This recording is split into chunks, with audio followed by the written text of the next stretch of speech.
કોંગ્રેસની ન્યાય યાત્રાનો ફિયાસ્કો, મોરબીમાં સ્થાનિક નેતાની બદલે અન્ય શહેરના નેતાઓનો જમાવડો। ગુજરાતમાં રાજકીય ઘમાસાન શરૂ થઈ ગયું છે। ગુજરાતમાં કોંગ્રેસની ન્યાય યાત્રાનો મોરબીથી પ્રારંભ થયો છે। રાજ્યમાં અલગ અલગ વિસ્તારમાં ફરીને 23મી ઓગસ્ટે ગાંધીનગરમાં સંપન્ન થશે। કોંગ્રેસની આ ન્યાય યાત્રા છેલ્લા કેટલાક દિવસોથી થયેલી અલગ અલગ દુર્ઘટનામાં પીડિતોની ન્યાયની માંગ કરવા માટે કાઢવામાં આવી રહી છે। 5 જિલ્લામાંથી કોંગ્રેસની આ ન્યાય યાત્રા પસાર થશે, જેમાં 300 કિલોમીટર સુધી રાજ્યમાં ફરશે। મોરબીના દરબારગઢથી યાત્રાની શરૂઆત કરાઈ હતી। મોરબીના દરબારગઢ ચોકમાં ક્રાંતિ સભા યોજી અને રાષ્ટ્રીય ગાન વંદે માતરમના નાદ સાથે આ યાત્રાની શરૂઆત કરવામાં આવી। કોંગ્રેસના આગેવાનો સહિત પીડિત પરિવારો હાજર રહ્યા, પરંતુ કોંગ્રેસની ન્યાય યાત્રાનો પ્રારંભ સાથે ફિયાસ્કો થયો, કેમ કે મોરબીમાં સ્થાનિકોની બદલે બહારના જિલ્લાઓમાંથી આવેલા નેતાઓની ભીડ જોવા મળી। સ્થાનિક નેતાઓની ગેરહાજરી ઉડીને આંખે વળગી। બીજી તરફ કોંગ્રેસની ન્યાય યાત્રાને ઝટકો મળ્યો છે। સુરત બાદ રાજકોટના પીડિતોએ પણ ન્યાય યાત્રાનો બહિષ્કાર કર્યો।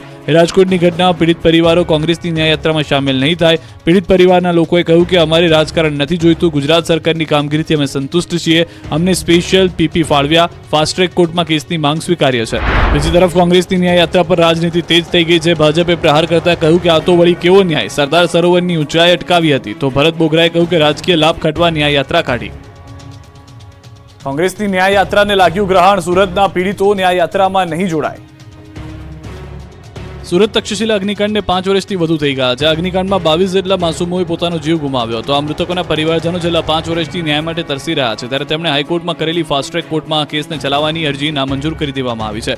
હવે કોંગ્રેસ દ્વારા આજથી મોરબીથી ન્યાય યાત્રાની શરૂઆત કરવામાં આવી છે। તેમાં વાલીઓને જોડાવા માટે આમંત્રણ આપવામાં આવી રહ્યું છે। જોકે તમામ પીડિત વાલીઓ મક્કમ થઈને એક જ જવાબ આપી રહ્યા છે કે અમે કોઈ રાજકીય હાથો બનવા માંગતા નથી। આ સાથે જ 5 વર્ષમાં રાહુલ ગાંધી સુરત 3 થી 4 વાર આવી ગયા હોવા છતાં ત્યારે અમારી યાદ ન આવી અને હવે મળ્યા પણ નહોતા, જેથી હવે આ ન્યાય યાત્રામાં વાલીઓ જોડાશે નહીં। વાલીઓએ સ્પષ્ટ કહી દીધું કે અમે રાજકીય હાથો બનવા માંગતા નથી।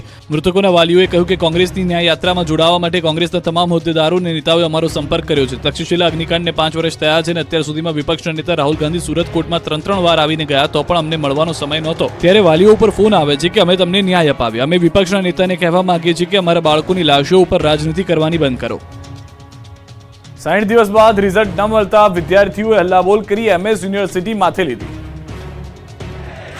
रघुपति राघव राजा राम डीन को सद्बुद्धि दे भगवानના નારાઓથી વડોદરાની MS યુનિવર્સિટી ગુંજી ઉઠી હતી। વડોદરા શહેરની MS યુનિવર્સિટીની ટેકનોલોજી ફેકલ્ટીમાં રીઅસેસમેન્ટમાં એપ્લાય કરનાર વિદ્યાર્થીઓનું પરિણામ 60 દિવસથી વધુ સમય થવા છતાં હજુ સુધી આવ્યું નથી, જેના પગલે આજે ટેકનોલોજી ફેકલ્ટીની ડીન ઓફિસરની બહાર જઈને વિદ્યાર્થીઓએ હલ્લાબોલ કર્યો હતો અને ઝડપથી પરિણામ જાહેર કરવાની માંગ કરી। વિદ્યાર્થીઓ અને વિદ્યાર્થી નેતાઓએ ટેકનોલોજી ફેકલ્ટીના ડીન ઓફિસની બહાર પહોંચી ગયા અને રામધૂન બોલાવી હતી। આ ઉપરાંત બોલાવો રે બોલાવો, डीन सर ने बोलावना भारे सूत्रोच्चार पण कर्या हता।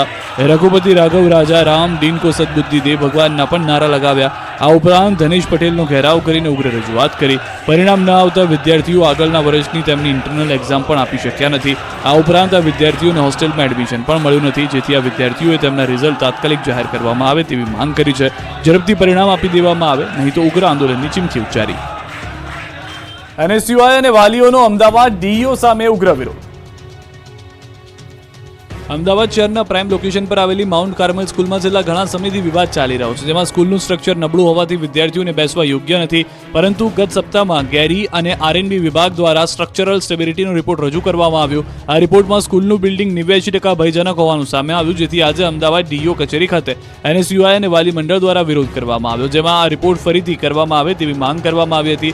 NSUIની આગેવાની હેઠળ આજે વાલીઓ દ્વારા અમદાવાદ જિલ્લા શિક્ષણ અધિકારી કચેરી ખાતે રિપોર્ટ સામે વાંધો ઉઠાવવામાં આવ્યો હતો। વાલીઓ હવે લડી લેવાના મૂડમાં જોવા મળી રહ્યા છે। વાલીઓનું કહેવું છે કે સ્કૂલના માત્ર ગણતરીના પિલ્લર જ સરકારી શાખા દ્વારા ટેસ્ટ કરવામાં આવ્યા છે। વાલીઓની એક જ માંગ છે કે સ્કૂલ માટે જ નવું બિલ્ડિંગ તૈયાર કરીને આપવામાં આવે અને વિદ્યાર્થીઓને ત્યાં જ અભ્યાસ કરાવવામાં આવે। બનાસકાંઠાના ગ્રામ પંચાયતના 840 કર્મચારીઓનું વિરોધ પ્રદર્શન। બનાસકાંઠા જિલ્લાના ગ્રામ પંચાયતોમાં કામ કરતા વીસીઓમાં ભારે રોષ। 840 જેટલા વીસીઓને 15માં નાણાં પંચનું મહેનતાણું ના ચૂકવાતા ભારે રોષ જોવા મળ્યો। સરકારના 2022ના પરિપત્ર પણ અમલ ના થતો હોવાનો વીસીઈ મંડળ દ્વારા આક્ષેપ કરવામાં આવ્યો છે। જોકે અનેકવાર રજૂઆત કરવા છતાં વીસીઓનું મહેનતાણું ન ચૂકવાતા વીસીઓ જિલ્લા પંચાયત રજૂઆત કરવા દોડી આવ્યા હતા. સરકારના 2022ના પરિપત્રનો બનાસકાંઠામાં અમલ ના થતો હોવાનો વીસી મંડળ દ્વારા આક્ષેપ કરવામાં આવ્યો. બનાસકાંઠા ગ્રામ પંચાયતમાં અરજદારોના દાખલા ઉતારા કાઢવાની કામગીરી કરતા 872માંથી 840 વીસીઓ કાર્યરત છે, ત્યારે કમ્પ્યુટર સાહસિકોને સરકાર દ્વારા પગારના બદલે માત્ર કમિશનના ચૂકવણા થયા છે. દર મહિને 2000 મહેનતાણું ચૂકવવામાં આવે તે માટે સરકાર દ્વારા પરિપત્ર કરવામાં આવ્યો છે, જે બાબતે ડીડીઓની લેખિતમાં રજૂઆત કરી હતી અને મહેનતાણું ચૂકવવાની માંગ કરી હતી. જોકે વગર પગારે કામ કરતા વીસીને મહેનતાણું ન ચૂકવાતા હવે તેમના ઘરનું ગુજરાન ચલાવવું મુશ્કેલ બનતા તેમનામાં રોષ ફેલાયો છે. આદિવાસી યુવકના મોતના વિરોધમાં કેવડિયા ગરુડેશ્વર બંધ રહ્યું. આદિવાસી યુવકોના મોતને લઈને નર્મદાનું કેવડિયા અને ગરુડેશ્વર બંધ રહ્યું. નર્મદામાં 2 દિવસ અગાઉ 2 આદિવાસી યુવકના મોતના વિરોધના પડઘા પડ્યા છે. કેવડિયા ગરુડેશ્વર વિસ્તારમાં બંધનું એલાન આપવામાં આવ્યું હતું, જેને લઈ શ્રદ્ધાંજલિના ભાગરૂપે આજરોજ આદિવાસી સમાજે ઉજવણીને મોકૂફ રાખી હતી અને સ્વેચ્છાએ બંધ પાડ્યો હતો. સાથે જ અહીંના સ્થાનિકો દ્વારા મૃત્યુ પામેલ યુવાનોને ન્યાય મળે અને સ્થાનિકોને રોજગારી આપવામાં આવે તેવી તંત્ર સમક્ષ માંગ કરી. ગામ બંધ રહેતા બજારો સુમસામ ભાસી હતી. મહત્વનું છે કે 2 આદિવાસી યુવાનોને માર મારતા તેઓના મોતના પગલે ચેતર વસાવા સહિતના નેતાઓએ ગરુડેશ્વર બંધ પાળવાનું એલાન આપ્યું હતું. વિશ્વ આદિવાસી દિવસ છે, ત્યારે સમગ્ર જિલ્લાઓની અંદર આદિવાસી ઉજવણી કરવામાં આવે છે, પરંતુ કેવડિયા ટ્રાઇબલ મ્યુઝિયમમાં જે 2 આદિવાસીઓ યુવાનને ઢોર માર મારતા તેઓના કરુણ મોત થતા સ્થાનિક લોકોમાં ભારે રોષ છે. ગુજરાતની મહિલાઓ પીએમ મોદીને 25,000 રાખડી મોકલશે. સીએમ આવાસે 1,000 બહેનો ઉજવણી કરશે. રક્ષાબંધન હવે ગણતરીના દિવસો બાકી રહ્યા છે, ત્યારે ભાજપ મહિલા મોરચા દ્વારા પ્રધાનમંત્રી નરેન્દ્ર મોદીને રાખડી મોકલવાની તૈયારીઓ શરૂ કરી દીધી છે. દર વર્ષની માફક ગુજરાત મહિલા મોરચા દ્વારા રાખડીઓ તૈયાર કરવામાં આવી રહી છે. 25,000 જેટલી રાખડીઓ દિલ્હી મોકલવામાં આવશે. આ રાખડીઓ સાથે પ્રધાનમંત્રી નરેન્દ્ર મોદીને પત્ર પણ મોકલવામાં આવશે. ગુજરાત મહિલા મોરચા દ્વારા વડાપ્રધાન મોદીને મોકલવા માટે રાખડીઓ તૈયાર કરવામાં આવી રહી છે. પીએમ મોદીને 25,000 જેટલી રાખડીઓ મોકલવામાં આવશે. આ રાખડીઓ સાથે પત્ર પણ લખવામાં આવશે, જેમાં પીએમ મોદીએ મહિલાઓ માટે કરેલા કામોને ઉલ્લેખ કરવામાં આવશે. રાજ્યના મુખ્યમંત્રી ભૂપેન્દ્ર પટેલના નિવાસસ્થાને 1,000 જેટલી બહેનો રક્ષાબંધનની ઉજવણી કરશે. ભાવનગરના રૂવાપરી રોડ પર નીકળવું એટલે માથાનો દુખાવો. જોઈ લો આ રોડની દુર્દશા. ચારે બાજુ કાદવ કિચડનું સામ્રાજ્ય. જ્યાં જુઓ ત્યાં ખાડાઓની રંગોળી, ઉબડખાબડ રોડ, કાદવમાં છુપાયેલો રોડ અને ડાન્સિંગ રોડ પર નીકળતા વાહનો. આ દ્રશ્યો છે ભાવનગરના રૂવાપરી રોડના. અહીં વરસાદ બાદના રોડ પર એટલા ખરાબ થઈ ગયા છે કે જાણે તમે વાહન લઈને નીકળો તો વાહન પર તમે ડિસ્કો કરતા હો તેવું લાગે. મહાનગરપાલિકાના રોડ વિભાગની ભારે બેદરકારીઓનો ઉદાસીનતાને લઈને શહેરના આ રોડ પર ખાડાઓ અને કાદવનું રાજ છવાયું છે. ખાડા એટલા પડ્યા છે કે સારા રોડ શોધવા બિલોરી કાચ લઈને નીકળવું પડે. રોડની હાલત અતિશય દયનીય છે. આ રોડ ઉપર ખૂબ જ મોટા પ્રમાણમાં વાહનો પસાર થાય છે. આ વિસ્તારમાં 200 જેટલી નાની મોટી ઇન્ડસ્ટ્રીઝ આવેલી છે, ત્યારે મસમોટા ખાડાઓ અહીંથી નીકળતા લોકોના હાડકાં ખોખલા કરી રહ્યા છે. તો વાહનોની પણ હાલત પણ ખરાબ થઈ રહી છે. ઉપરથી રોડ પર કિચડ છવાતા 2 વ્હીલર ચાલકોને સ્લીપ થવાનો ભય સતાવી રહ્યો છે. દિવસમાં રોજે 1 થી 2 અકસ્માતો થાય છે. આ રોડ પરથી ચાલીને પસાર થવું શક્ય જ નથી. આમ છતાં મહાનગરપાલિકાના શાસકો અને અધિકારીઓને આ વિસ્તારના પ્રજાજનોની સમસ્યા નથી દેખાતી. ઇન્ડસ્ટ્રીઝના માલિકો દ્વારા રજૂઆત કરવામાં આવી હોવા છતાં આજ સુધી આ આરસીસી પાકો રોડ નથી બનાવવામાં આવ્યો, જ્યારે મેયર સાહેબ માત્ર રોડ બનાવવાના ખોખલા વાયદાઓ કરે છે. ભાવનગરની હોસ્પિટલ બની શ્વાનનો અડ્ડો. ચારે બાજુ ગંદકીનું સામ્રાજ્ય. હોસ્પિટલ જ બીમાર છે. એક તરફ ગુજરાત સરકાર સ્વચ્છતા અભિયાનના મસમોટા દાવાઓ કરી રહી છે, તો બીજી તરફ ભાવનગરની સરટી હોસ્પિટલના તંત્ર વાહકો સરકારના સ્વચ્છતા અભિયાનના લીરે લીલા ઉડાવતા હોય તેવા દ્રશ્યો સામે આવ્યા છે.